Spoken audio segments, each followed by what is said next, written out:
This video has been kindly sponsored by Squarespace. Hi everyone! Today I have a fall knitting tutorial for you, which includes this really cute cat beanie and these mushroom fingerless gloves. These are perfect for beginners, and if you don't already know how to knit, I do have a free knitting guide on my channel, which I'll link in the description box below and in the card to the right. With all that said, let's go ahead and get started. Before beginning any of the projects in this video, you need to make a gauge swatch with the yarn and needles you'll be using for each of the projects. This swatch helps you figure out how many stitches you'll need to cast on to start. For the glove swatch, I did a cast on of 20 stitches and worked up 10 rows with 5mm needles and weight 4 yarn. For the cat beanie swatch, I did the same but with 6.5mm needles and weight 5 yarn. What you're going to do is measure the width of the swatch from one end to the other. Write this number down. For my cat beanie swatch, it ended up being 7 inches wide. This means for every 20 stitches I do, I'll have 7 stitches. For my gloves, it ended up being 5 inches, which means that for every 20 stitches I do, I'll have 5 stitches. Once you have the swatch width, it's time to get the rest of the measurements. For the gloves, you'll need to measure your wrist circumference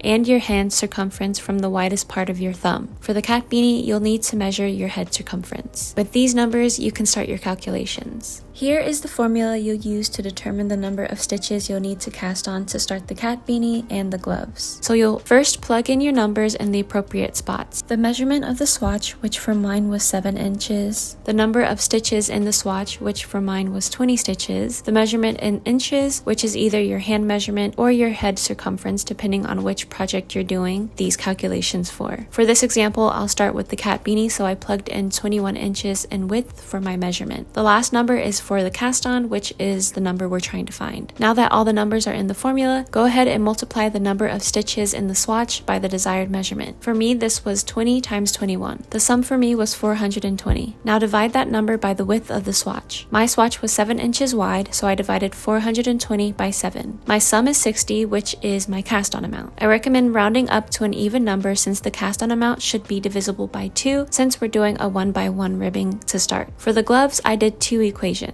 The first equation I did with my hand circumference, which gave me a cast on of 32. Then the second equation I did with my wrist circumference, which gave me a cast on of 24. I then found the median of the two numbers, which was 28, which I used as my cast on amount for the gloves.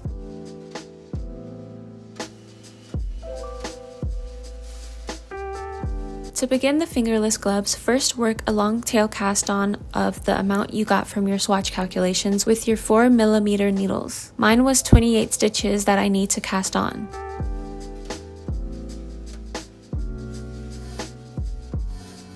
After, begin working 1x1 rib. To do this, knit the first stitch.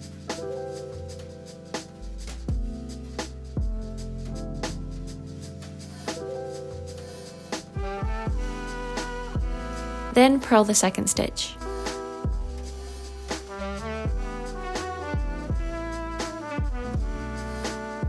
Then repeat working 1 knit stitch, then 1 purl stitch for the entire row.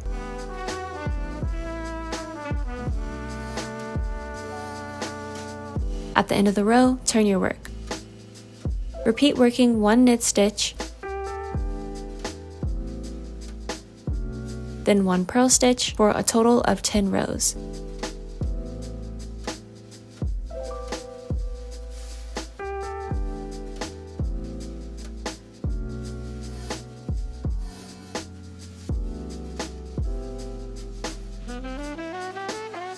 After, switch to your 5mm needles. For the body of the gloves, you're going to work every odd row with knit stitches and every even row with purl stitches. So first, attach your new color by inserting your needle into the first stitch as if to knit, then loop the new color onto the needle, then knit normally. That's how you attach a new color. For row 1 of the body of the glove, work knit stitches down the entire row.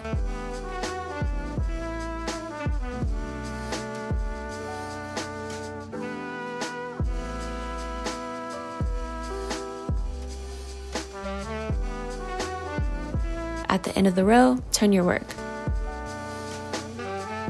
For the back of the glove, work purl stitches down the entire row.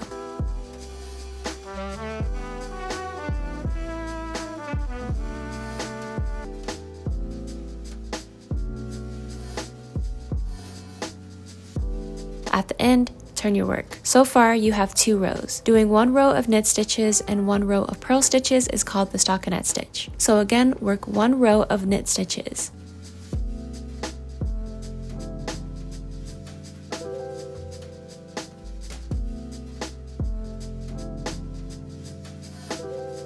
Then at the end of the row, turn your work. Work the 4th row in all purl stitches.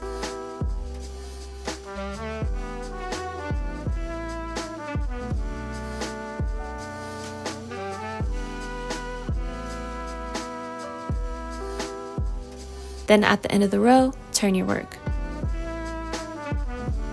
After 4 rows of the yellow color, you're going to switch to your green color if you're doing stripes. If not, continue working with the first color. With the green yarn, work the entire row with knit stitches and repeat working stockinette stitch for 4 rows of the green. At the end of the 4 rows, switch back to your yellow yarn by inserting your needle into the first stitch as if to knit, loop the yellow yarn onto the needle, then complete a knit stitch. Then knit down the row as normal and work 4 more rows of stockinette stitch.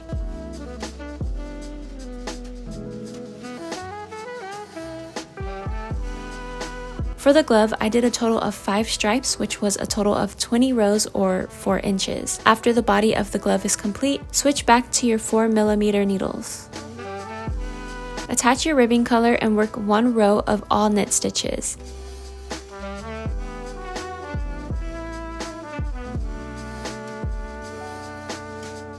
At the end of the row, turn your work.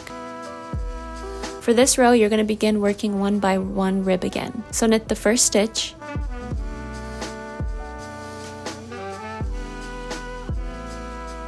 then purl the next stitch. Then repeat this for the entire row and the rows after for a total of 5 rows. When the glove is finished, you're going to work a tubular cast off. For the tubular cast off, you first have to set up the cast off and then work in repeating sections. For the setup, first take your tapestry needle and a really long piece of yarn and go through the first stitch as if you're purling it, then pull through.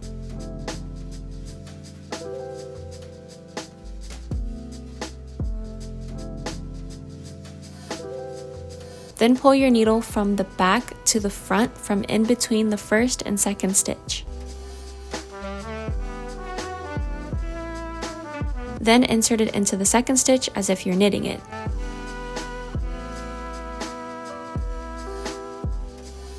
Then pull it through.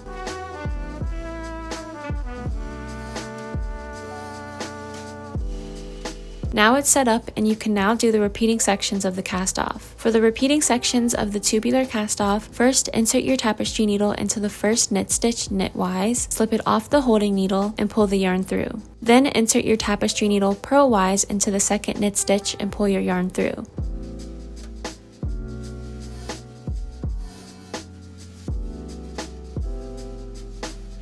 Now take a look at your stitch. The first stitch is now a purl stitch, so whenever there's a purl stitch as your first stitch, you're going to insert your tapestry needle purlwise, slip it off, and pull the yarn through.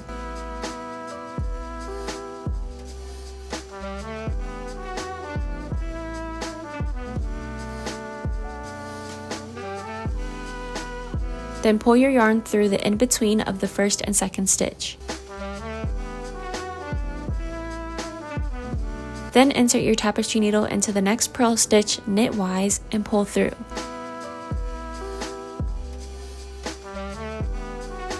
Whenever the first stitch is a knit stitch, you're going to insert your tapestry needle knitwise, slip it off, and pull through. Then insert your tapestry needle into the second knit stitch purlwise and pull through. You're going to repeat this around the entire ribbing until all the stitches are off. For the last 2 stitches, go through the stitches according to what it is. So since I have a knit stitch first, I'm going to go through it knitwise. Then in the next stitch, I'm going to work through it purlwise. Then the base of the glove is complete.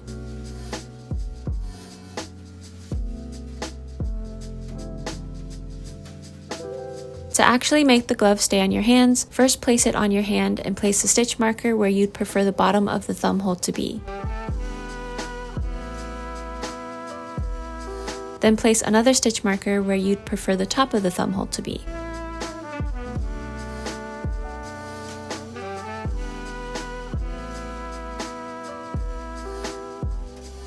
Once those are placed, you can seam up the sides that are below the stitch markers. To do this, I used my long yarn tail that's left over from the tubular cast off and worked into the middle of the bottom first stitch of the ribbing.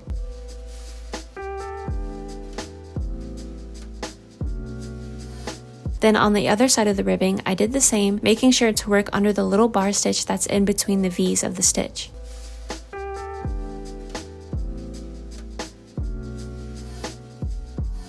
Repeat this back and forth throughout the ribbing.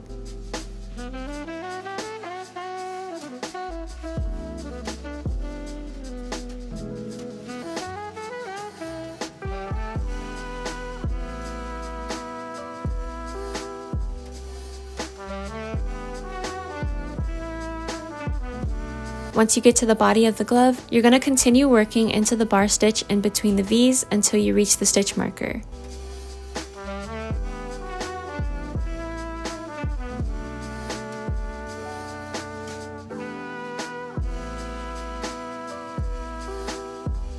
Once you reach the stitch marker, work into the stitches that the stitch marker is connected to.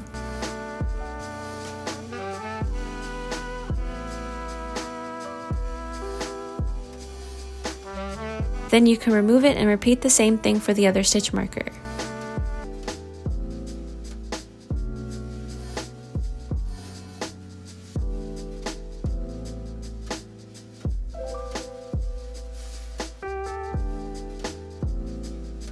Once the glove is all seamed together, try it on.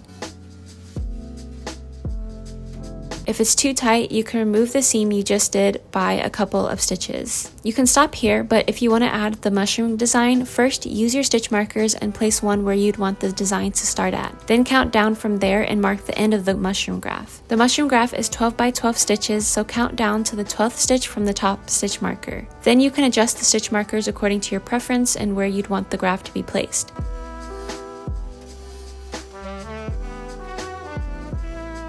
Once the top and bottom stitch markers are placed correctly, place a stitch marker to the right according to the graph. I counted to the middle stitch of the top and bottom stitches and then half of the left and right stitches, which is 6, since the graph is 12 stitches wide. Once that stitch marker is placed, count from the bottom stitch and the right stitch down to the corresponding stitch on the bottom, which will be the bottom right stitch. Mark that stitch, then remove all the other stitch markers if you want. This bottom right stitch is where you'll start the graph. To work the mushroom design in, you're going to first take your yarn and your tapestry needle, then where the right bottom corner stitch marker is, count up to the first stitch of the right side of the graph. On the graph, there's 6 stitches of the background color when you count up from the bottom right stitch. So on the 7th stitch from the bottom, you're going to work your first duplicate stitch. To do this, insert your tapestry needle into the bottom of that stitch from inside the glove. Pull the yarn through, leaving a tail. Then you're going to put your tapestry needle into the 2 legs of the V-stitch above the stitch you want the design to be on. Pull through. Don't pull too tight, but also don't pull too loose either. To finish the stitch, work into the same place on the bottom of the stitch and pull the yarn back into the inside of the glove. And that's 1 duplicate stitch.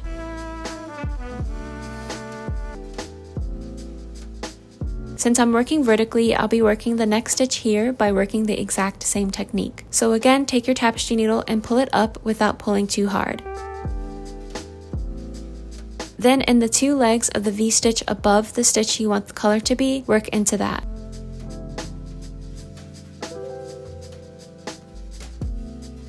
Then work into where you brought up the stitch first.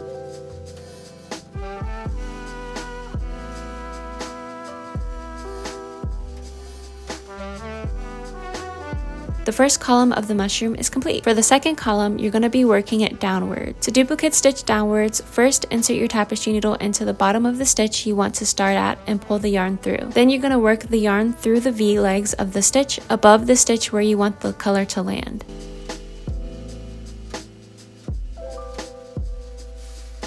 After, insert the yarn into where you brought it up first and pull through.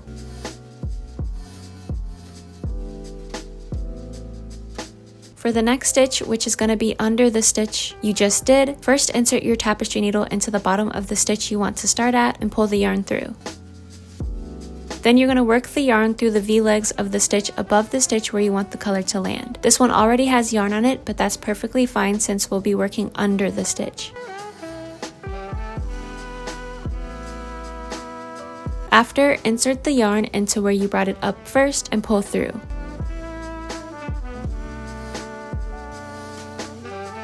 Then just repeat this going downwards. You're going to repeat this technique working up and down according to the graph until the mushroom is complete. Once the glove is complete, you can now weave in all your ends. To weave in your ends from the graph, just gently work into the same color stitches with your tapestry needle and weave them into each of the stitches to make sure it's secure.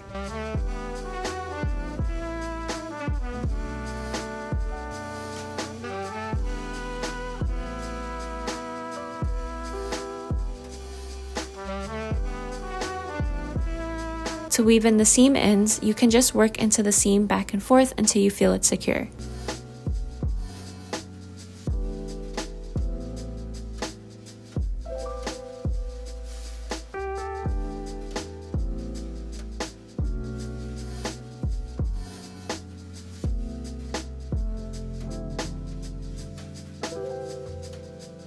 For the ribbing ends, work into each of the right side legs of the V's, and then once you reach the top, work into the left side legs of the V's before cutting off.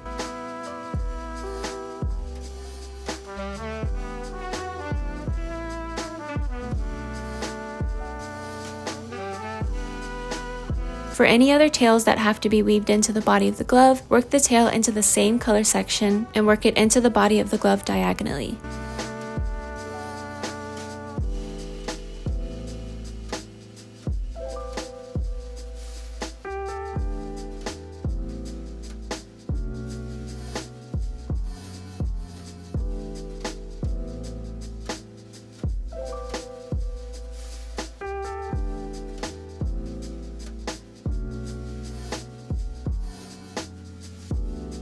Once everything is weaved in, your glove is complete. Don't mind my nails, but this is how the gloves came out, and I really love them, you guys. I wasn't sure at first with the color combination how the mushroom would come out, even when I drew it on Procreate, but I just kept to it, stuck with the design, and saw it through, and I really like how they turned out. If you can tell, this is the one that I showed in the tutorial, and this is the one I did off screen. I actually messed up on this one because this one has 3 of the white spots instead of like 2 that it's supposed to have, but it's not that big of a difference. I think it's okay. It's just for me. If I was selling these, then I'd make sure they're perfect, but I'm not, so yeah. I really like the whole whimsical fall. Like, I love the colors and I love the different outfits that I see, and so I really want to start making more pieces for my wardrobe with that, and I feel like this is a good start. Like, it's very pretty, fall themed and whimsical, like I just said. I was actually making another pair and I was gonna add a mushroom on this one as well, but I was having neck spasms, so I was like, let me just do one product and take a break. But yeah, these are the gloves and I really love how they came out.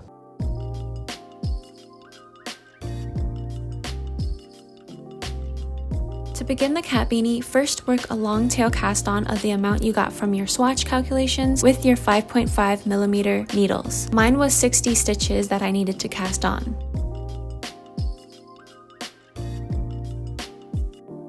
After, you're going to cast on one more stitch to make the cast on uneven. This extra stitch will be used to join the project in the round. Before joining in the round, make sure that all the bottom of the stitches are faced the same way so it doesn't end up being twisted.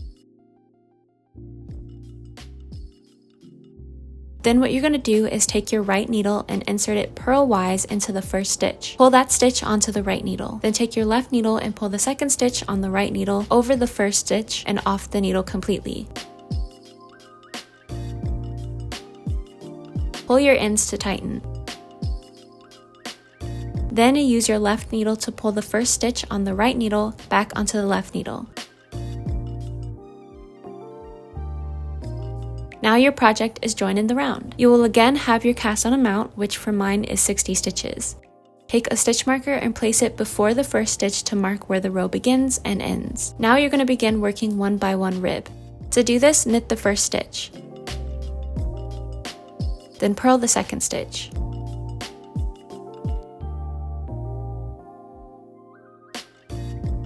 Then repeat working 1 knit stitch,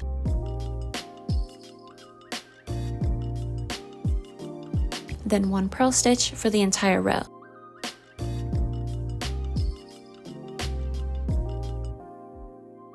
At the end of the row, you should end with a purl stitch.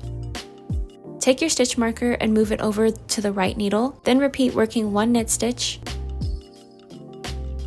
then 1 purl stitch for a total of 10 rows or 3 inches. After, switch to 6.5mm needles.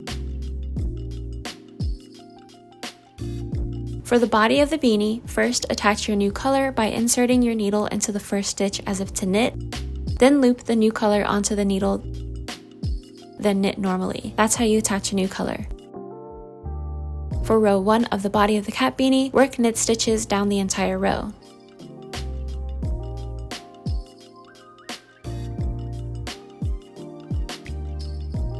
At the end of the row, slip your stitch marker onto the right needle and continue working knit stitches around the entire row. Since you're working in the round, you don't have to do any purl stitches to work stockinette stitch.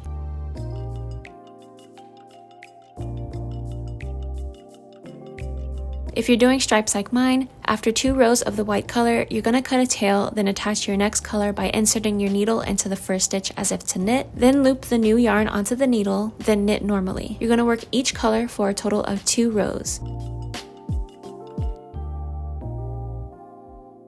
So again, after 2 rows of the orange, attach your white yarn again before working 2 rows of knit stitches.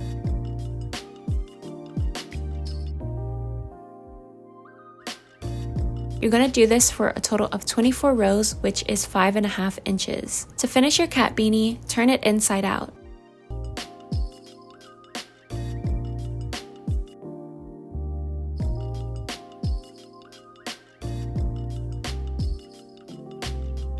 Place the hat so that your needles are both pointed to the right. You're now going to cast off by using your 3rd needle and inserting it into both stitches knitwise.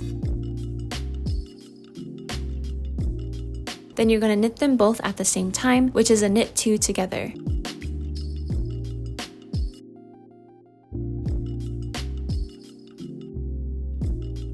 Then you're going to use that same needle and insert it into the next 2 stitches, which is 1 stitch on each of the needles.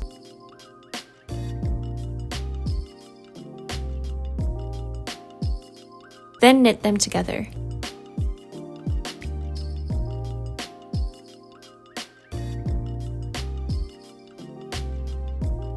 With the closest needle to you, pull the second loop on the extra needle over the first needle and then completely off the needle, which is a cast off.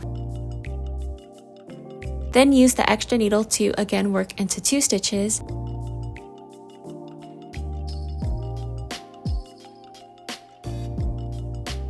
Knit them together.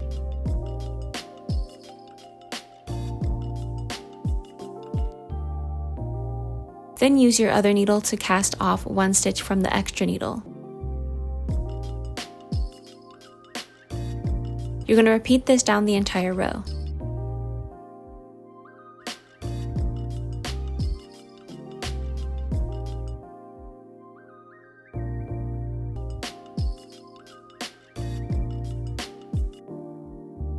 Once you have 1 stitch remaining, use your thumb to loop a new stitch onto the extra needle, then use your fingers to pull the second loop over the first loop.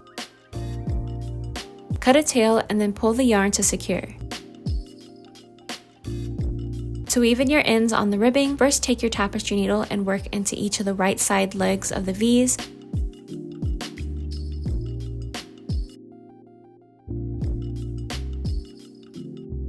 And then once you reach where you want to stop, work into the left side of the V's before cutting off.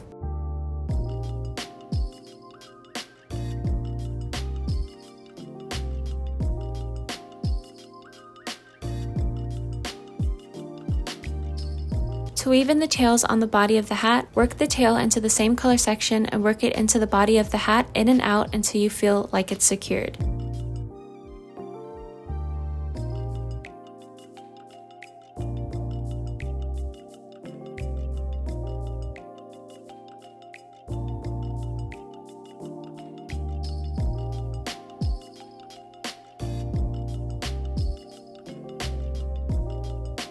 For the top of the hat, I do the same thing, making sure to go into the same color as the tail.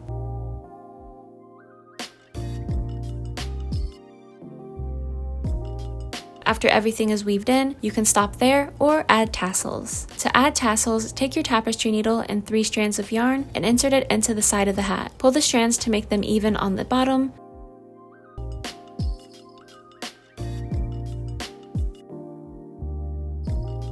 Then in the stitch next to the first 3 strands, attach 3 more strands of yarn. Once they're attached, braid down until you're satisfied with the length. My strands when braided ended up being 9.5 inches long before creating a knot at the end to secure the braid.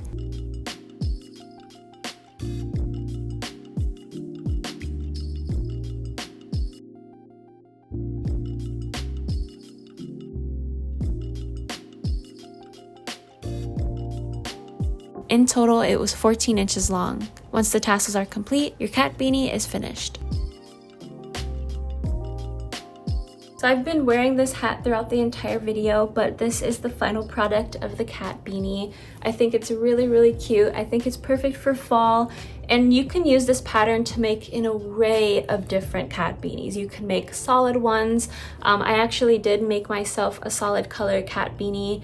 I was gonna make a green one for myself, and you can even use the duplicate stitch pattern that I showed earlier and put like a mushroom on here, or use the same technique with a star graph or maybe a pumpkin graph and just put it like right in the middle of it, and it would be really cute. This is what the other one I made off screen looks like. I think this one is a lot better than this one in terms of the pattern, but this is still really cute. I'm definitely still gonna wear this. Also, I did this by doubling my yarn. So this is actually weight 4 yarn, but 2 strands to make it weight 5. And I did my swatch, and I got the same exact number as the swatch I did for weight 5, so it worked out perfectly. And I want to make one with like this green, I want to make one with this yellow. Like, it's so cute. I'm definitely taking this with me to Japan. Like, I don't care if it's hot outside, I'm gonna make an outfit and make it look cute. But yeah, I hope you enjoyed the pieces in this video. Let me know which one was your favorite, and I'll see you in the next one. Bye! Before we go, I want to quickly say thank you to Squarespace for sponsoring this video. Squarespace is an all-in-one platform that allows you to create your very own website. If you want to design your own website, yet you don't know where to get started exactly, Squarespace offers a wonderful amount of templates to get you started. There's numerous amounts of categories to choose from, whether you're wanting to create a portfolio or a blog, plus you can customize them even further with their easy-to-use designing interface. If you're someone who's wanting to sell products, whether they're physical, digital, or even memberships, Squarespace has all the tools you need to get started, like their commerce tool, which allows you to track orders you've received and even offer ways to develop your shop even further. Go to squarespace.com for a free trial, and when you're ready to launch your site, go to squarespace.com/ecoshun for 10% off your first purchase of a website or domain. Thank you again to Squarespace for sponsoring this video.